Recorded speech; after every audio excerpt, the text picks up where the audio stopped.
There is time only now to speak to the one and only travel guru of the millennium, and that is, of course, Mr. Simon Calder, travel correspondent for The Independent. Simon, a very good morning to you. Welcome. Good morning, Mike. Yep, very kind of you. And unfortunately, we are now getting into those last 10 days before Christmas, when everything starts to go very wrong indeed. Starting last night, actually, in this little advent calendar of disruption with the closure of Edinburgh Airport. Oh, yes, I saw that. But hang on, you say it's starting there. It actually started before that, because I noticed you tweeted out yesterday morning that most Great Western Railway intercity trains were cancelled. Most ScotRail trains were cancelled. Northern also axed all trains on 9 routes, saying, we haven't got any drivers. I thought ASLEF had just got a massive pay rise. What the hell is going on? Well, what they got was 15% compounded and backdated, and they are in an awful lot of train operators, including Great Western Railway and Northern, but only west of the Pennines, not required to work on Sundays. And so it's 2 Sundays before Christmas. You probably want to spend time with your family. Yeah, absolutely. But again, this is Louise Hay giving them, loads and loads of money without getting any concessions from them. Most people who work in public service, front-facing businesses work on the weekends. Why don't they? Because they never have had to, and if they were going to do that, they would want a couple of extra percent to bolster their Well, they're being pay. offered £600 for an extra shift now to work on a Sunday. Well, yes, but sometimes, time with family, this, Mike, is more important than the money. Not true. I'd rather spend less time with my family, to be honest. I mean, in fact, to me, if I could work 7 days a week, I'd prefer it. But, occasionally I have to go and see them. Okay. I'm sure they would pay you good money. They'd also agree with me, by the way. By the time it gets to Sunday, they're more than happy to kick me out and say, get back to London. Let's talk about the Edinburgh Airport closure. What was that all about? OK, IT failure. Now, this wasn't anything to do with NATS, National Air Traffic Services. Okay. They were the people who you will remember had the big problem on August bank holiday last year, when basically the main system... It all fell over. And the bloke who was meant to fix it was working from home, so it took a long time for him to get to the office, didn't it? Well, only 90 minutes, and he might have been able to fix it, but his password wouldn't work remotely, so it was all a bit of a muddle. Unbelievable. In which we had an awful lot of very upset people, 2,000 cancelled flights, about 300,000 people who had their hands torn up. But this was completely unrelated. This was an IT problem involving, and there's going to be a test afterwards, Air Navigation Services Limited, OK, and they are a different company, and they run the tower at Edinburgh Airport. That stopped. They couldn't have any landings or takeoffs. We had diversions to Manchester, to Glasgow and to Newcastle airports. Loads of planes cancelled.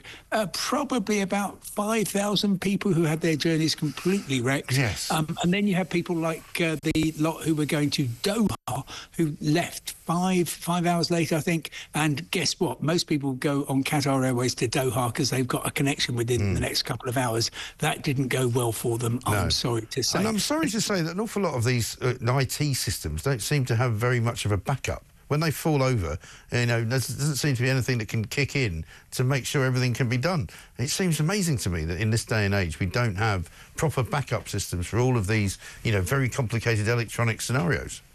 Well, it's so interesting that the burden falls on the airline. So the airline obviously pays the air traffic control company to do some air traffic controlling. But if it goes wrong, the people who are on the hook are the airlines, because they have to. Everyone, for instance, on the Ryanair flight to Bratislava, which didn't go last night, has to be put up in a hotel at Ryanair's expense, given all their meals, and then found another flight. So that's, it's costing many, many thousands of pounds. But it's not the air traffic controllers. However, I dare say they will have some sort of clause in their contract with Edinburgh Airport which says we'll try and make sure that it all works, and here's what we'll do if it doesn't. But at least it was only 4 hours. There were reports on social media that it was going to be awful till this morning. And talking of this morning, of course, some of the planes couldn't get in last night, so we've already seen the Air France flight to Paris cancelled because the pilots weren't there because they were unable to get in. Yeah, sacre bleu. Now, you're going to tell me that it's going to get worse and worse, isn't it, over Christmas as we get closer to Christmas, because apparently the roads are going to be knackered, the trains are not going to be running, the planes are not going to be running. You know, why do we have to put up with this every bleeding year? But it's the public. I blame them. Do you? What, for moving? Yes. Sorry for moving. Stop moving. Yes. So we've got what we've got is okay. Both the RAC and the AA have put out forecasts of how horrible it's going to be. They don't exactly disagree. They sort of slightly overlap. So I've gone through them both, so you don't have to.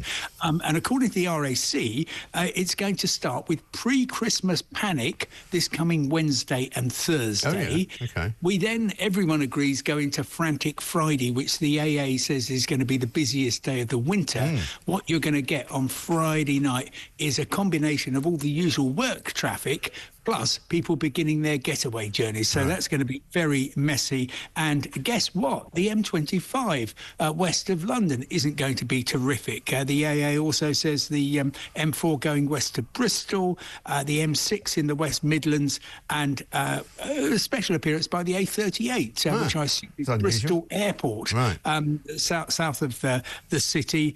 And so that's going to be horrible on Sunday. So would you advise people then, if they wanted to go away for Christmas or get away for Christmas, wait till Monday then?